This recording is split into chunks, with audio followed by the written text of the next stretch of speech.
Hi everybody, how are you? I'm back in Johnstown. Today's Tuesday, it's December 20th. Christmas Eve is this coming Saturday. Christmas Day is Sunday.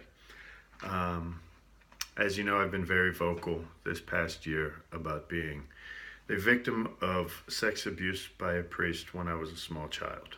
Um, Coming into this holiday season, I wanted to just talk about that a little bit. Four conversations that I've had recently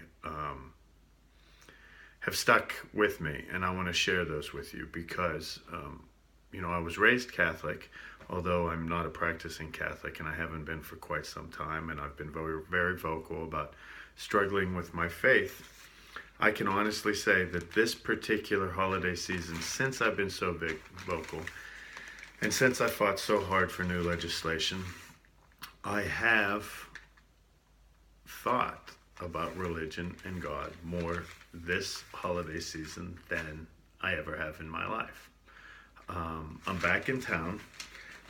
This past Sunday's editorial page from the Tribune Democrat, which I would like to thank Chip Minnemeyer and Dave Suter for all their excellent coverage over this, and thank you for continuing to talk about it. It's really important that we talk about it.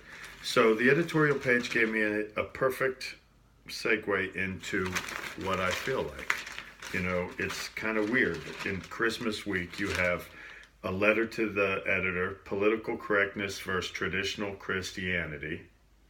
Then you have unsealed abuse case shows court's role in scandal.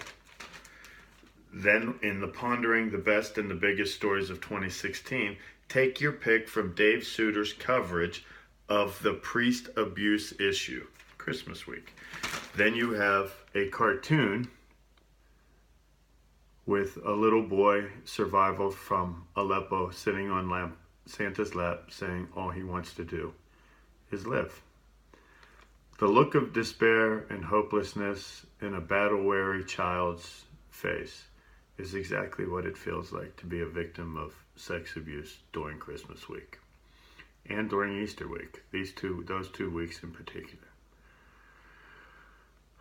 I put / victim of sex abuse because this is exactly what it feels like. It's a very confusing time for a little boy and even a grown man when he grows up. It's a very Catholic Christian holiday. We're rejoicing in the birth of a child. But yet at the same time, there are children struggling all over the place. So it's very confusing. When we were children, getting ready for the holidays, confession. You have to go to confession as students, My choices were Father Karchik or Monsignor O'Toole, the man who's abusing me or the man I later in life would find out helped cover up the abuse. And I was scared to death of him anyway. So everything out of church for Christmas was nice, fun, and exciting. Friends, family, the winter months, everything in and involved with school and church was horrifying. So it was very confusing. However, I'm 46 years old now. I'm thinking so much about my life and faith and future. I've thought about this more, like I said, over the course of this last 8 months than ever before. My 4 conversations that I've had that I'd like to talk about. One was from an old friend of mine. During an interview, Marty Renovonic, the veteran reporter that he is and cradle Catholic that he says he is, caught me off guard. Marty, not too many people catch me off guard, but you caught me off guard and you threw a good question at me. He asked, what if when I pass, I come face to face with the God that I was raised to believe in? I've been thinking about that question. What will I do if God does exist? What will I do about things in my life? And then I struggle with my faith. But how can God possibly exist, right? I had a conversation before Marty asked me that question. Marty witnessed it. Senator Joe Scarnati, a cradle Catholic himself. He says he is. He goes faithfully to church.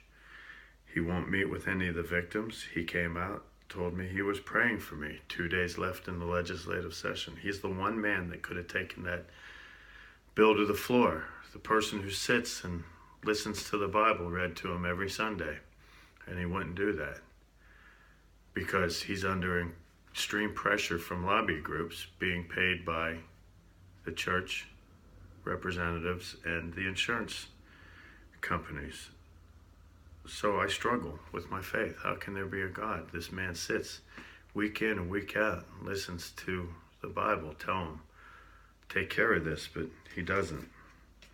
So I struggle with my faith. The second conversation I had was with a diocese official.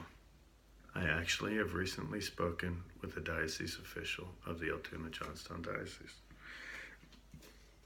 They asked if I would be interested in meeting with the bishop, that they'd like to discuss how they can help me. Well, I explained that I have deep trust issues there, and I don't know that I'd be able to go through with that. I did offer up a suggestion on how they could help, though. I said that they could call off the lobby groups that are working so tirelessly to knock back House Bill 1947, the extension of statutes of limitation and the retroactivity part. Well, the diocese official said, well, that's a bit larger and more complicated problem than that, and our diocese really doesn't contribute to that much, so I really can't help there, you know. So again, I struggle this holiday season with my faith. How can there be a God when these people are preaching the birth of a child to save us, and they're just not doing what they're taught?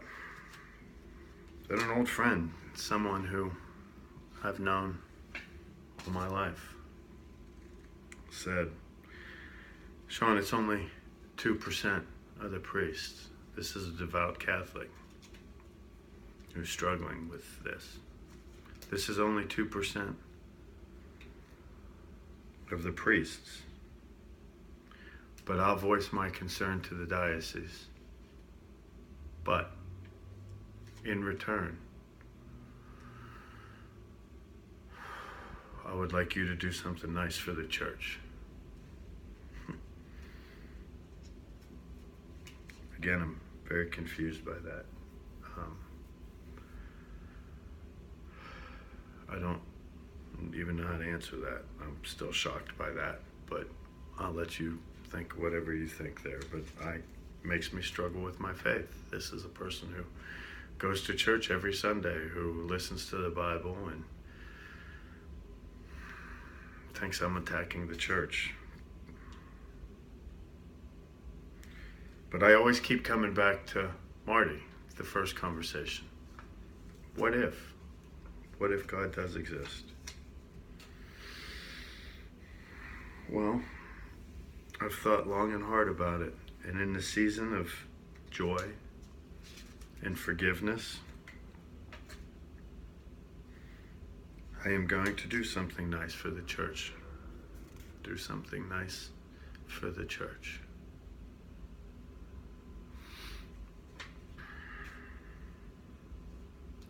To celebrate a birth of the church.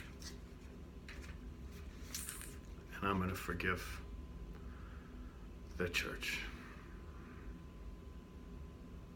I forgive the church this holiday season for fighting me so hard last legislative season. I forgive the church for covering up what they did to me as a child. I forgive them. It does not mean that I'm going to stop fighting, and it doesn't mean that I don't believe that they deserve to be punished. However, my heart has forgiven them for fighting me, which ultimately will help me. While I'm in the spirit of Christmas, and along the lines of my mother's prayer chain to to which I've thought, no offense to my mother's prayer chain, I thought these people are crazy. These people are crazy. But in the lines of the holiday season, my mother's prayer chain, I'm going to ask you to do something that I've never asked anyone to do in my life. Never in my 46 years have I ever asked for this. Please, this holiday season, please, for me and for all the other victims fighting tirelessly out there for this bill, please pray for Senator Joe Scarnati, my arch nemesis. Please pray that God softens his heart and fills him with the Holy Spirit and the strength and the courage that he'll need to go against what the people of the church are telling him to do and what his faith and the Bible are charging him to do. Please pray for Mark Rozzi, Representative Mark Rozzi, to give him the continued strength and the courage he needs to go forward this legislative session. I have tagged both Senator Joe Scarnati and Representative Rozzi in this. Please send your prayers and ask them to fight on in January. Please ask them to pass this legislative bill. Please share this post. We've had over 15,000 views so far. Please, let's build this to 20,000. Please share this post. Please. Share, share, share. Thank you very much. Merry Christmas, everybody. Merry Christmas. To all the fellow victims out there, Merry Christmas. There's hope. There's hope. Keep hope. Merry Christmas.